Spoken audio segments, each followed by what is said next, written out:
You are there, Aditya Bansal?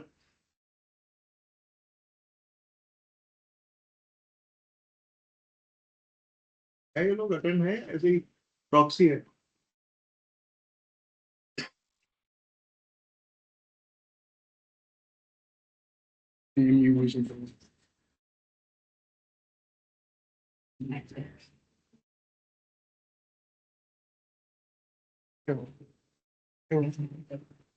Start कर, अभी सवाल पूछेंगे तो पता चल जाए। I will be covering statement of profit and loss.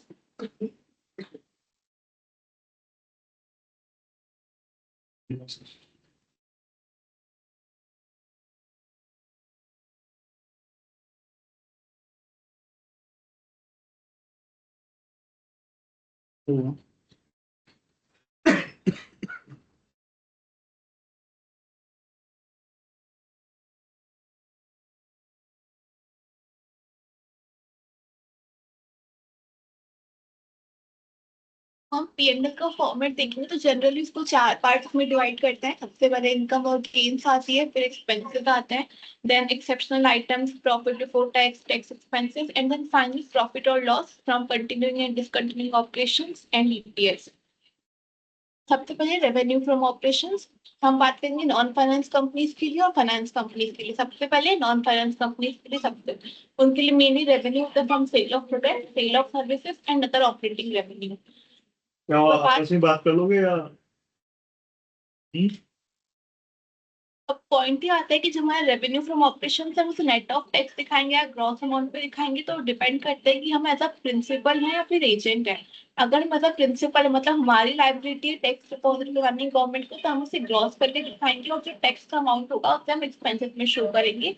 But अगर हम as a agent just like जैसे जीएसटी के अंदर हम कस्टमर से लेते हैं, गवर्नमेंट को डिपॉजिट कराते हैं इंटरमीडियरी की तरह, तो हम नेट ऑफ जीएसटी करके हमारा रेवेन्यू दिखाएंगे। And then revenue from finance companies के केस में इंटरेस्ट इनकम आ जाती है, फीस और commission incomes, gains, net trading और investment gains, income from services like locker facilities, brokerage etcetera.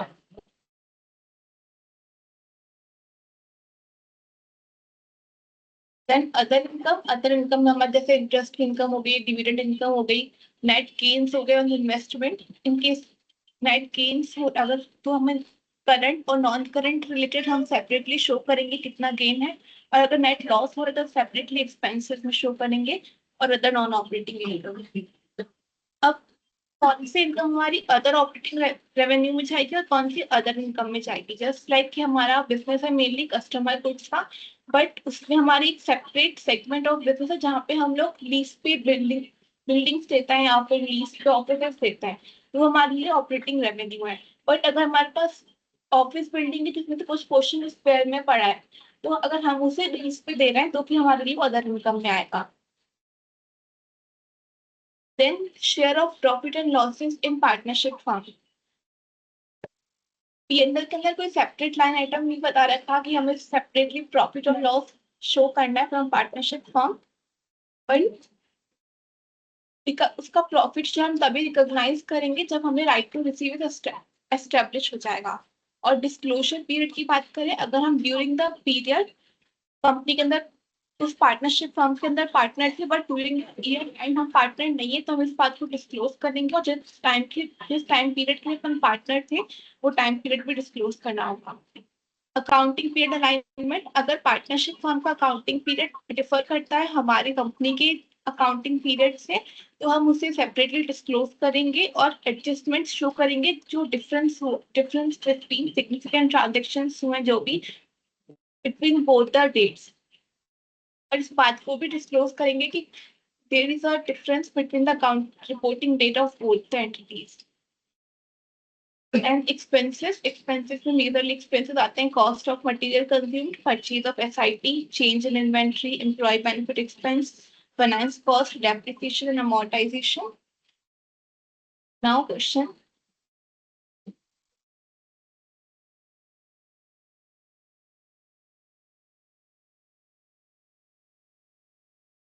Try to recognize the partnership firm. Option A, when right to receive established. Option B, at year end. Option C, received. Option D, at the option of company. Team UV.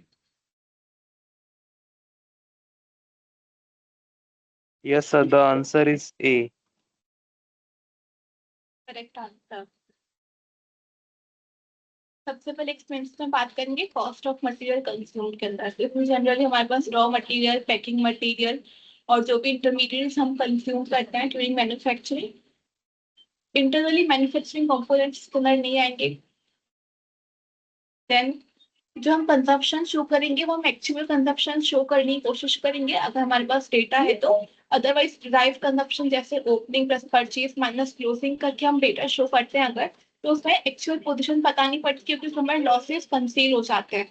But mainly priority होगी actual data पे हम हमारा consumption show करें, but possible नहीं है तो disclose कर देंगे।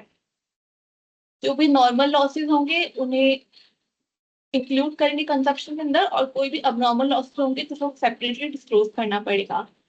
इंटरनल ट्रांसफर होंगे अगर कुछ टाइम कभी मल्टीपल प्रोसेसेस के थ्रू फिनिश्ड गुड बनता है तो बस एक डिपार्टमेंट से दूसरे डिपार्टमेंट में जा रहा है तो फिर उसमें हम डिपार्टमेंट के ट्रांसफर से कंसिडर नहीं करते हैं, और ये डिस्क्लोजर्स प्राइमरी मैन्युफैक्चरिंग कंपनीज को देने होंगे। Then purchase of stock and trade, अगर हम ट्रेडिंग का काम कर रहे हैं तो SIP शो करेंगे, बट अगर हम उसे फॉर कंजप्शन फर्दर प्रोसेसिंग के लिए परचेज करें तो कॉस्ट ऑफ मटेरियल कंज्यूम का पार्ट बनेगी। देन चेंज इन इन्वेंट्रीज में difference between opening and closing stock of finished good WIP and stock in trade clearly separately show करेंगे। Employ benefit expenses में हमारे मेजर एक्सपेंसेस आ जाते हैं जैसे salary और वेजेस हो गया, contribution to PF, gratuity, ESI, labour welfare funds, ESOP related expenses, staff welfare expenses. Then finance cost में हमारे पास interest expenses on borrowing loans, debentures, bonds. Then other borrowing cost में हमारे पास जैसे commitment charges, loan fees, guarantee charges. Then foreign currency transaction जैसे हमने AS16 में पढ़ा था अगर qualified assets के लिए हम लोग कोई लोन ले रहे हैं तो कैपिटलाइज होगा, बट कोई एक्सचेंज लॉस अगर हमारे पास उस टाइम पे आ रहा है तो हम जनरली लेते हैं जो लोअर ऑफ होता है सेविंग ऑफ इंटरेस्ट का, और एक्सचेंज लॉस जो हमारा है बाकी का जो अमाउंट है वहां पे फाइनेंस कॉस्ट पे शो करेंगे। देन अदर एक्सपेंसेस में स्टोर्स स्पेयर्स हो गए, power and fuel, rent, repairs to building, repairs to machinery, insurance and taxes. Then exceptional item, separate line item आते हैं हमारे P&L के अंदर। Significant income or expenses in ordinary activities that require disclosure of different entities' performance, like restructuring costs, significant legal settlements, written down of inventories, disposal of assets. Now, which of the following is not an exceptional item?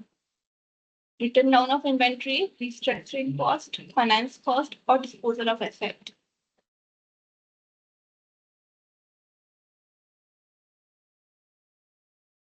Kanishka Jain.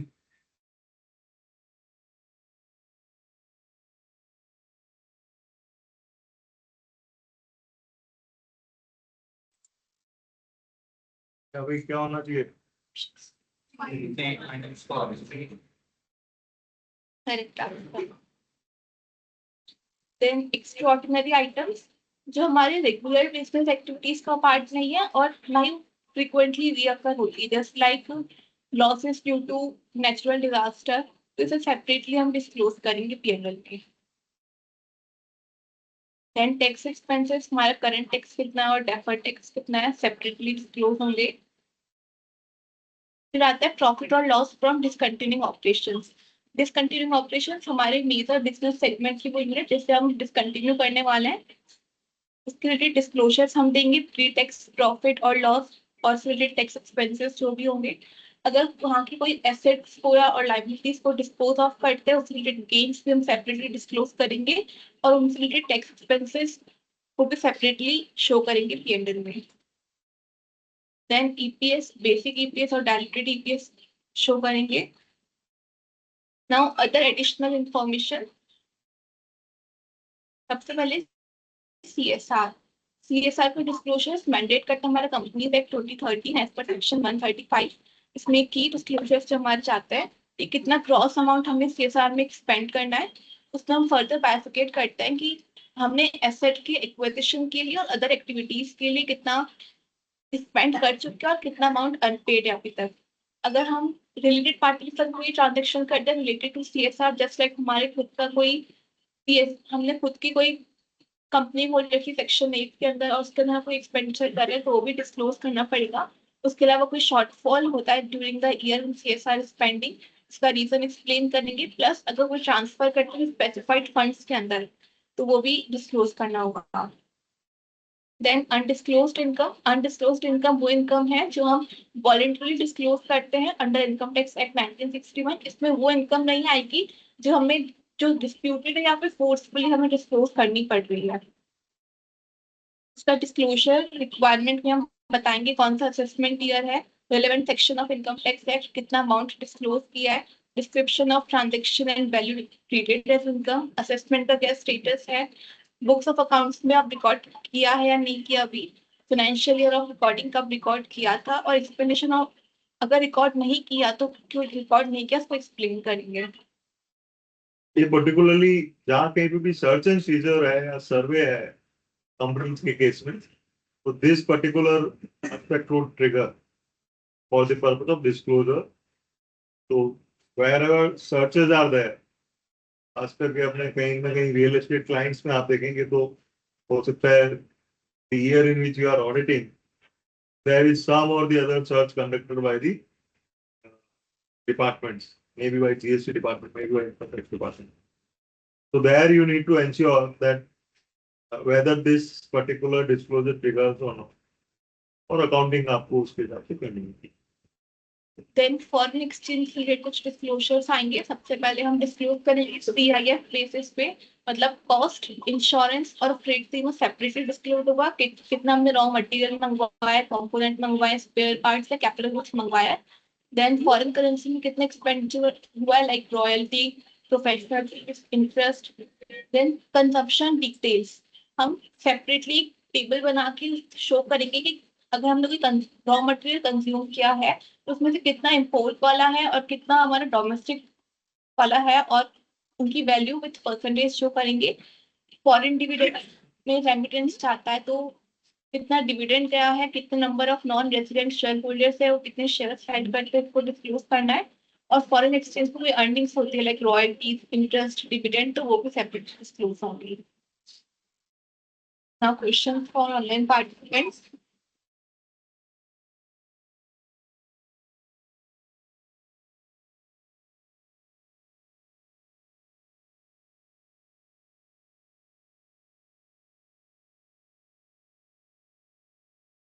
Ankit Agarwal.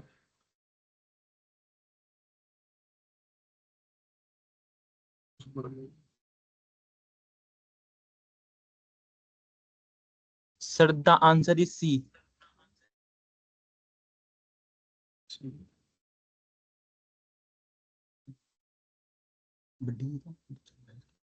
D. It's foreign dividends D. remittance. क्या हुआ अंकित? Sir, क्या?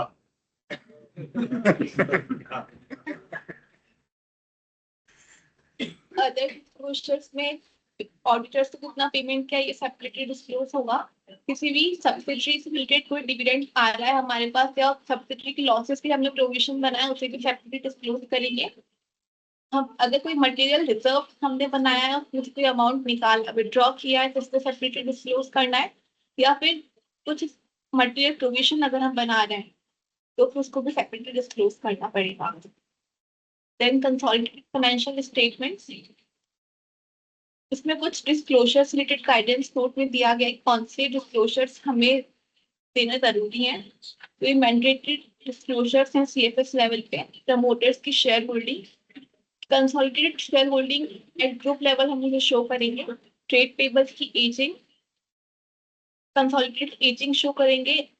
Trade receivables की भी consolidated aging show होगी। Revaluation of PP अगर होता है तो कौन से एंटिटी में रिवैल्यूएशन हुआ है, पीपी का टाइप और नेचर, और अगर ये भी बताना होगा कि वो जो वैल्यूएशन है रजिस्टर्ड वैल्यूअर ने किया है या फिर नहीं किया।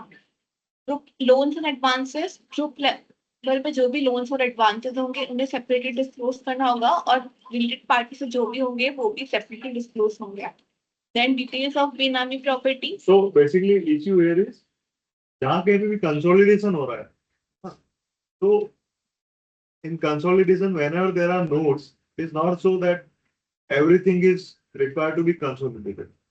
So they have given the requirement of the various nodes and how it is required to be consolidated. So that has been given. Now we can. Details of बेनामी property के अंदर एंटिटी वाइज बेनामी property की details चाहिए और अगर कोई भी बेनामी प्रॉपर्टी से रिलेटेड कोई प्रोसीडिंग्स चल रही है मेजर तो वो भी हम डिस्क्लोज करेंगे.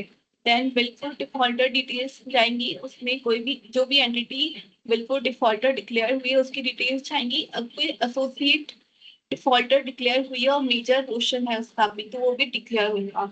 Then relationship with struck off company के केस में कौन सी एंटिटी स्ट्रक ऑफ हुई है और हमारी कौन सी सब्सिडरी ग्रुप एंटिटी उसके साथ रिलेशन में थी उसको भी डिस्क्लोज करेंगे. Then disclosure related to undisclosed income disclose करेंगे details of undisclosed income at status level, name of each subsidiary group that has an undisclosed income.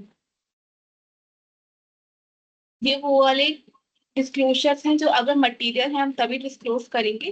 Capital WIP की ageing अगर वो 10% और more of balance sheet item है. Intangible assets under development 10% more of balance sheet item. Security over current asset for borrowings तो disclose करेंगे more than 10% of balance sheet item. Compliance with approved scheme of arrangement like merger acquisition वगैरह हो रहे हैं तो अगर वो 10% of more of financial statements line item पे है तो ही डिस्क्लोज होंगे. यूटिलाइजेशन अगर हमने कोई फंड्स बोरो किया उसे आउटसाइड द ग्रुप यूटिलाइज कर रहे हैं तो अगर वो मोर देन 10% है तो ही डिस्क्लोज होंगे. ऐसे details of crypto virtual currency more than 10% disclose होंगे. ये वो वाली डिस्क्लोजर है जो मैंडेटरी रिक्वायर्ड नहीं है like title deed of immovable property not held in the name of company, registration of charges or satisfaction with ROC. So these disclosures are not required because TFS level पे ये relevant नहीं है. Analytical ratios generally required नहीं होते हैं but अगर वो material है तो हम डिस्क्लोज करेंगे. Payment to auditors separately split करके शो करने की रिक्वायरमेंट नहीं है. डिस्क्लोजर ऑफ एक्साइज ड्यूटी पहले manufacturer export excise duty pay करनी पड़ती थी तो अब ये रिलेवेंट नहीं है. और certain standalone disclosures such as detail of standalone line item generally omitted unless material. Thank you.